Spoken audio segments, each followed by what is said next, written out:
Livingston versus Goebel. Step forward, please. Electrician David Livingston is suing his former friend, 29-year-old nurse's assistant Kimberly Goebel, for a series of unpaid loans. David says he met Kimberly on the internet and she played him for a fool. Mr. Livingston, it is your claim that the defendant, who you met on the internet and had started a relationship with, owes you for 2 loans that you made to her. Correct. How old are you, sir? 40. Ever been married? Yes. More than once? No. How long? Well, a little over a year. Long time ago? Yes, 13 years. So you've been single ever since? You're looking for the right girl? Well, one day. She's not it. I understand that. It was never that way, Your Honor. No. I'm just telling you. Right. She's not it. When did you start communicating with Miss Goebel on the internet? It was about June or July of last year. And when for the first time did you meet her? Probably about a month after we started talking. Of 04? Yes. Where did you meet her? We first met, she needed some stuff. She needed some feminine stuff. And so she asked me as a favor, as a friend, and I went and took her some feminine. I believe so, Your Honor. You mean you communicated on the internet and she said, I have to go get some feminine hygiene stuff, and you said, okay, well, I'll come and pick you up? There was a lot of history behind that, Your Honor, because we had talked on the phone also. We talked on the phone also. I don't care whether you talked on the phone. I don't care whether you blew up balloons together, whether you sent pigeons to each other's homes. Doesn't make any difference to me. It just seems very peculiar that the first time that you meet a woman, she takes you to the drugstore to buy her feminine products. Well, you know, I do have to correct myself, Your Honor. I believe the first time we met, we went to a bar for a beer. Now that sounds like a thing. Is that what happened to Miss Goebel? And the whole time that we were sitting there communicating, she was on the cell phone the whole time. Listen, Mr. Livingston, if now you're telling me that the first time you met, she sat on the phone talking to somebody, and then you gave her money sometime in the future, that doesn't make you look too smart. Well, I understand that, Your Honor, but okay, good. So, August is when you met for the first time. Tell me when you gave her money for the first time. It was in The November? questions are going to get harder, sir. Your lawsuit involves 2 different dates that you gave her money. Correct. Those should be right up there, because the questions are going to get more complex after that. Okay. It was approximately 1st of September. So, within a couple of weeks of meeting her? Yes, Your Honor. Now, tell me about that. Well, she had always played this hard drugs. She was trying to get away from the people that she was hanging out with. And when I was down and out, somebody was there to help me. And she pretty much played me that she was a wounded duck, and she was trying to change her life. She said if she didn't get her phone bill paid, she couldn't talk to her mom, she couldn't talk to those people that were important to her. And so it didn't happen overnight. She asked me several times, and there were several times that I said, Kim, quit calling me. And she would also call back and say, you know what, I'm sorry, I understand, and can we be friends? I said, so sure, you gave her how much to pay for her phone bill? I actually paid it for her. I went down to Smith's, got a money order, and mailed it in for $50 for her cell phone bill. Okay, and the next? The next was she bought a car. When? She purchased a car in February of this year. So since August, you've been in a relationship with you, talking about February Friendship. 2005. Friendship. So between September and February, I assume she didn't pay you back the $50. Correct. She kept saying that there was a lawsuit, she was going to get a settlement. There's my uncle who's coming and is going to help me get straight. Correct. How much money did you give her in February? Again, it was not an overnight situation. Okay. How much money did you give her in February? It was a little over $220, somewhere right. Okay, so that's what she owes you. She owes me that, and also for her insurance. I paid her insurance for it. How much was that? $50. What's next? Well, 2nd of March, and I called her. She is trying to make this into a relationship gone bad. It is not a relationship gone bad. She made a verbal promise to me, and that's all that matters. I did buy her something for her birthday. I bought her a necklace that said Friends on it. Okay, I since took it back to Walmart. But, okay, but the situation is that she is very, very good about manipulating somebody's feelings to make you think that you are her friend. Well, that's what she did to you, sir. That's exactly what she did to me. No, I did not. Who do you live with? I'm living with my ex, which is my baby's father. How old is your baby? 2. Do you have only 1 child? No, I have 3. Where are the other 2?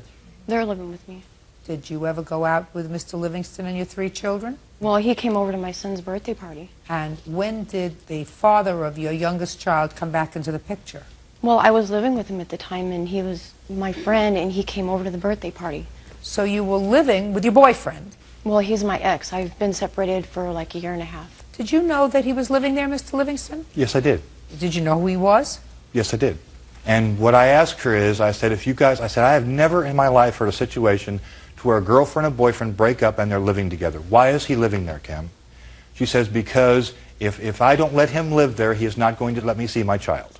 He's going to withhold. My ex held my children from me, and I was sensitive to that. Okay? Mr. Livingston. Yes, ma'am. It sounds to me you were a little bit smitten with the defendant, because otherwise you wouldn't have even asked that question, right? So it sounds to me as if that is not true, Your Honor. She was trying to better her life, and she could not better her life when he wasn't working, he wasn't paying for groceries, he wasn't doing anything but sucking her dry. Mr. Livingston, if you want to be a benevolent guy, and if you want to be a mentor, there are kids there in the Boys and Girls Club that you can mentor. I understand. You were mentoring Miss Goebel because you were smitten with her.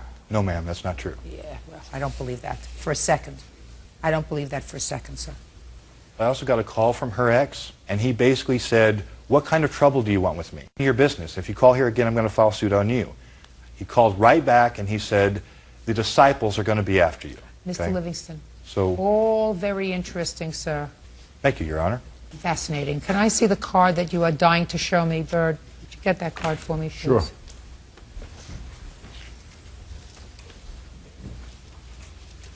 May I explain that card, Your Honor? Yes. Your Honor, this card was...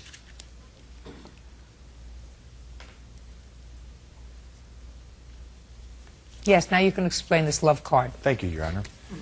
She had asked me a lot of times to finally do it. I said, is he leaving tomorrow? And she said, yes. I said, well, that would be a better environment, because I didn't like the guy. I didn't like him around. He was an idiot. He was aggressive, everything else. So anyway, so I felt better working by myself without having him around. Not because I was closer to her, but because it was a better environment for me. Because he's a violent Get to the card, individual. Mr. Livingston. Yes, ma'am. So she calls me and says, I want a relationship with you. I said, what are you talking about? You know, that's quote, end quote. I want a relationship with you, Dave. And I said, you know what, you don't have to do this, Kim. I'm your friend. I'm going to fix your car regardless. You don't have to say that. So I was out of town for 2 days. I got her that birthday present, that $40 friendship necklace. And when I came back, all of a sudden, I mean, this was really weird. I called her. Could you give me the Yes. Get to the card, I'm going to Mr. get to the card, Livingston. ma'am. It says, I love I you. bought her the always card wanna be because with you. when I got back from out of town, we had a fight. Because, now understand, I had spent 2 nights over there. You said that I was interested in her. I spent 2 nights over there, and I didn't lay a hand on her. Okay? The card was given to her because there was an interest there. Okay? But Mr. Livingston. Yes. Yes, Your Honor. I'm getting older by the second, sir. Listen to me very carefully, Mr. Livingston. Yes, Your Honor. The fact that she said to you, I want a relationship with you, doesn't answer the question. I said to you, were you smitten with her? Yes, you Your said Honor. no. You said I cared about her because she was a human being, and people helped me when I was trying to turn my life around, and I was trying to help her. It had nothing to do with a romantic feeling. So the fact that, listen to me very carefully, try to put on your listening ears. Yes, ma'am. The fact that she says to you, I want a relationship with you, your response is, Kim, I don't feel that way about you. I want to be your friend and help you because I'm a human being, and from one human being to another, I have no romantic interest in you at all. The fact that she said to you, I want a relationship with you, doesn't mean you send her a love letter. Unless you are smitten with her, Mr. Livingston. Now, you can talk until you're blue in the face, until I'm tall and you're short, but that's the truth of the matter. Then, Your Honor. No! Cross it off. If you're looking for a mate, sir, she is not it. Put a period. It's over. Do you understand? Yes, Your Honor. Very well. Your Honor, Goodbye. I can recover. Good luck. Have a happy life. Cross it off. It's money down the sewer. It's over. Goodbye. Not alone. Parties are excused. You may step out. I did ask her several times, what do you... There is a very specific, almost soul-crushing brand of secondary embarrassment that only surfaces when you witness a 40-year-old man try to convince a courtroom and a 9-year-old woman was strictly philanthropic while holding a love card he personally signed. I'm sitting here, clutching my morning coffee, staring at the screen, and wondering if we've collectively reached the peak of human absurdity or if David Livingston is simply an architectural wonder of denial. This episode of Judy Justice isn't just a legal dispute over a couple of $100. It's a masterclass in the nice guy delusion that is so sharp it could cut through a money order faster than David could mail one to a drugstore. The moment David uttered the words feminine stuff to describe his first meeting with Kimberly Goebel, I felt my soul leave my body and take a seat in the gallery. We've all seen the internet dating disasters, the awkward coffee shop meetups, and the ghosting sagas, but David has introduced us to a brand new category of romantic catastrophe, the hygiene aisle meet-cute. It is the kind of detail that is so bizarre, so incredibly specific, that no writer could ever invent it. Why is this episode the one we need to talk about? Because it represents every single one of us who has ever looked at a wounded duck and thought, I can fix her with my bank account, only to realize we were just the ATM for a girl who is already living with her ex. It is a cautionary tale about the thin, blurry smitten to the point of bankruptcy.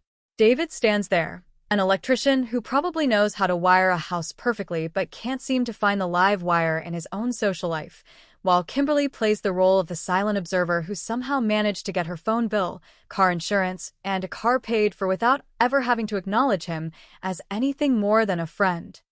This episode is noteworthy because it exposes the raw, unedited flavor of modern loneliness and the spectacular failure of boundaries. It's a drama where the protagonist refuses to accept the genre he's actually in. He thinks he's in a gritty drama about redemption, but the judge and the rest of us know he's in a tragicomedy about a Walmart necklace. It's the kind of television that makes you want to hide under your blanket while simultaneously taking notes on what never to do when you meet someone on the internet. We are diving into this mess today, because if I have to watch another man get threatened by a disciple over a $50 phone bill, I at least want it to be analyzed with the sass it truly deserves. We open the curtains on Act 1, which I've titled The Kotex Chronicles and the Silent Sip, a scene so riddled with red flags it's a wonder the car even made it to the drugstore without the engine exploding from sheer awkwardness. Our protagonist, David, the 40-year-old electrician who meets Kimberly after a month of internet banter. Now, most people go for coffee or a nice dinner for their first encounter, but Kimberly, a tactical genius of the mundane, sends him on an emergency mission to fetch her feminine materials. It is the ultimate test of a man's devotion. Will you walk down the hygiene aisle for a woman you've never seen in the flesh? David passes with flying colors, proving he is a man of service, or perhaps just a man who doesn't know how to say no to a stranger's grocery list. He tries to pivot the story to a bar where they allegedly shared a beer, but even in his own retelling, Kimberly was glued to her cell phone the entire time, treating David like a piece of furniture that just happened to have a wallet. It's a climax that reeks of a disaster in the making, yet David is already knee-deep in the drugstore aisles of destiny, convinced he's found a wounded duck worth saving. Then we move into the glorious Han Lone of Act 2, the Bank of Dave and the Disciple's Threat. This is where David transforms from a confused date into a full-scale, one-man social service agency. He's out here paying $50 phone bills so Kimberly can talk to her mom, dropping $220 for a car because she's trying to change her life, and covering insurance premiums because he's apparently... While David is playing Mother Teresa with a money order, Kimberly is living a completely different narrative, specifically one that involves her ex-baby daddy who is very much still living in the house. David knows this, he even questions it, but he swallows the story that the ex is a sucking-her-dry villain who is withholding her children. The drama hits a fever pitch when the baby daddy calls David to inform him that the Disciples, which sounds like a very low-budget biker gang or perhaps just a group of angry guys in a garage, are going to be after him. David's response to these threats? He buys her a $40 necklace from Walmart that literally says friends. It is a masterpiece of mixed signals. He buys the jewelry, then takes it back to the store, then writes a love card, all while insisting to the judge that he's just a mentor who should have joined the Boys and Girls Club instead. Finally, we reach the grand, ego-shattering Haman in Act 3, the love card suicide and the sewer-bound settlement. David walks into the lion's den, Judge Judy's courtroom, carrying the very weapon that will destroy his legal standing, a love card that says, I love you, and I was going to be with you.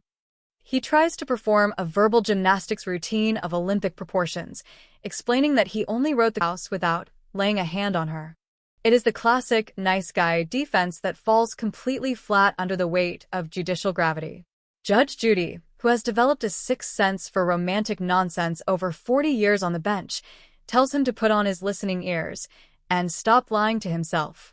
There was never a loan. There was only a man who was hopelessly smitten and used his checkbook to try and buy a relationship that was never on the menu. The final gavel drops like a guillotine on David's bank account. Money down the sewer. No judgment, no recovery, just a long, lonely drive home and a very expensive lesson on why you should never buy feminine products for someone you met on the internet 3 weeks ago. When we peel back the layers of this digital age tragedy, we are left with a psychological landscape so fractured it's a wonder anyone involved can find their way to a courtroom without a GPS for their own moral compass.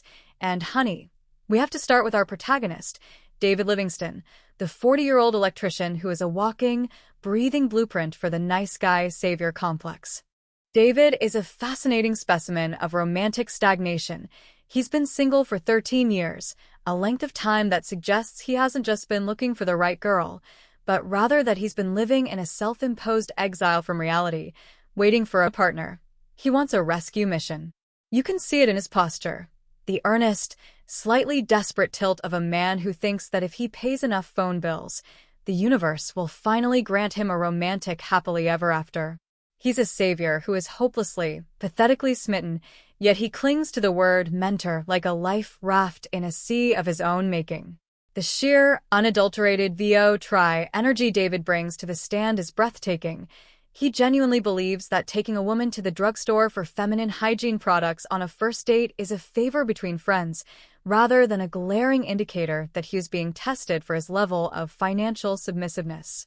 It's the ultimate nice guy initiation ritual, and David passed it with a money order and a smile. He tries to frame his interest as humanitarian aid, comparing Kimberly to himself, a fellow traveler trying to turn his life around. But darlings, we all know that you don't spend 2 nights at a humanitarian project's house and then buy them a Walmart necklace if you're just trying to be a big brother. He is the gong team of his own delusion, carrying the weight of Kimberly's chaotic life on his shoulders while insisting he doesn't even want to hold her hand. Then we have Kimberly Goebel, our 29-year-old defendant, who is a masterclass in the art of the wounded duck. Doesn't need to speak much, because she knows exactly how to let a man's own imagination fill in the blanks. She's a nurse's assistant who has somehow managed to outsource her entire cost of living, from her cell phone to her car and her insurance, to a man she met on the internet, all while her ex-baby daddy is comfortably ensconced in her home. It is a tactical brilliance that is as impressive as it is terrifying. Kimberly isn't a nan-nan of David. She is the architect of a system where his smitten status pays her bills. Her silence in court is her greatest weapon. She lets David dig his own grave with his philanthropic excuses, knowing that every time he says he was just helping, he's actually proving he wasn't making a loan. The chemistry between these two is absolutely radioactive, not in a steam-up-the-windows kind of way, but in a mutually assured destruction kind of way. It is a parasitic interaction where David provides the funds and Kimberly provides the hope of a relationship that she has no intention of ever delivering. Reading David's mind is easy. If I fix her car, her baby daddy will leave, and then she'll see me for the hero I am. Meanwhile, Kimberly is likely thinking, if I tell him I want a relationship, he'll fix the alternator for free. It is a transactional dance. And can we talk about the drama of the baby daddy and the disciples? This is where the episode pivots into the absurdly cinematic. The fact that an ex called David to threaten him with a low-budget biker gang over a $50 phone bill is the peak of alternative universe energy. It highlights the gritty, chaotic reality that David was trying to save Kimberly from, without realizing that he was just becoming another character in her drama. The Walmart friendship necklace is the perfect symbol for this entire mess. It's cheap, it's sentimental, and it was ultimately returned to the store, much like David's hopes for a romantic future. The interaction between David and Kimberly on the stand is a masterclass in reading between the lines. David is desperate to prove he was a human being helping a human being, but his own love card betrays him. The "I love you" card is the smoking gun of his heart. It's the moment the mentor, mask slips, and the smitten man is revealed in all his lonely, 40-year-old glory. He tries to explain it away as a reconciliation after a fight, but as the judge so sharply points out, you don't send a love letter to a project unless you're looking to get a lot more than a thank you note in return. The drama here isn't about the money. It's about the spectacular failure of a man to accept it. Clinical way that woman accepted the payment while keeping her ex in the guest room. It's a character study on the nice guy syndrome at its most expensive and least effective. David thought he was Kimberly's mentor, but Kimberly was actually David's teacher. She taught him that feminine hygiene runs aren't a solid foundation for a car loan, and that wounded ducks usually have a baby daddy waiting in the wings to threaten you with the disciples. Their interaction is a symphony of denial and manipulation, a VO-tried display of human ego where the plaintiff thinks he can win a legal case by proving he's a saint, while the defendant wins by simply existing as the object of his misplaced affection. In the end, David is the nan-nan of his own desire to be a hero, and Kimberly is just the girl who got a free car out of the deal. It's dark, it's sharp, and it's the most Zio-sac reminder that when you meet someone on the internet, you should probably check if they're looking for a relationship or just a money order for their Smith's phone bill. Now, darlings, let's pull back the velvet curtain and talk about the Bon Te Dao Dien, those unseen puppeteers who turn these petty squabbles into high-octane entertainment, because if you think this level of comedic timing and narrative symmetry happens by accident, you're more VO-try than a defendant claiming his case of Livingston versus Goebel. The production team clearly understood they had found the holy grail of reality TV hooks, the feminine hygiene first date. You can practically smell the editorial alchemy at work here. The decision to let David lead with that detail, rather than burying it in the middle of the testimony, was a deliberate directorial choice to frame the entire episode as a cringecore masterpiece. A lesser show might have edited out the drugstore trip as irrelevant to a car loan, but the Judy Justice producers knew that this one detail would define David's entire character as the ultimate enabler, and they let him ramble about it just long enough for the audience to develop a collective eye-twitch. This is where the hat sand of the show's format becomes visible. It's the intentional grit of letting a man dig his own legal grave for 15 minutes while the camera captures every earnest, sweaty detail of his savior complex. The editing is nothing short of low when it comes to the Friends necklace saga. The way the production cuts to a lingering, almost mournful shot of David's face as he describes returning the jewelry to Walmart is designed to tug at our heartstrings while simultaneously making us scream at the television. The Disciples subplot is another masterstroke of narrative engineering. By allowing the mention of a shadowy biker gang-style threat only transports us into the alternative universe that Judge Judy so frequently mocks. It adds a layer of gritty, low-stakes danger that makes the courtroom feel like the only safe harbor in a world of domestic chaos. The camera work in this episode is particularly Zio-sac. The tight zooms on David's eyes when he insists he isn't smitten, contrasted with the wide shots of Kimberly's blank, unreadable expression, creates a visual tension that the law alone could never produce. Is the script natural? I'd say it's curated reality. The production team likely spent hours in pre-interviews identifying the love card as the smoking gun, and the way the bailiff, Bird, is prompted to retrieve it at the exact moment David's mentor narrative reaches its peak is a piece of perfectly timed choreography. They didn't tell him to write the card, but they certainly knew when to pull it out to explode his credibility. The sound design also plays a subtle, mocking role. The silence that follows David's admission that he spent 2 nights over there without laying a hand on her is heavy, pregnant with the silent judgment of the entire world, a deliberate editorial pause that lets the absurdity of the just friends excuse sink in. The show's Bon Te Dao Dien isn't interested in a quick legal resolution.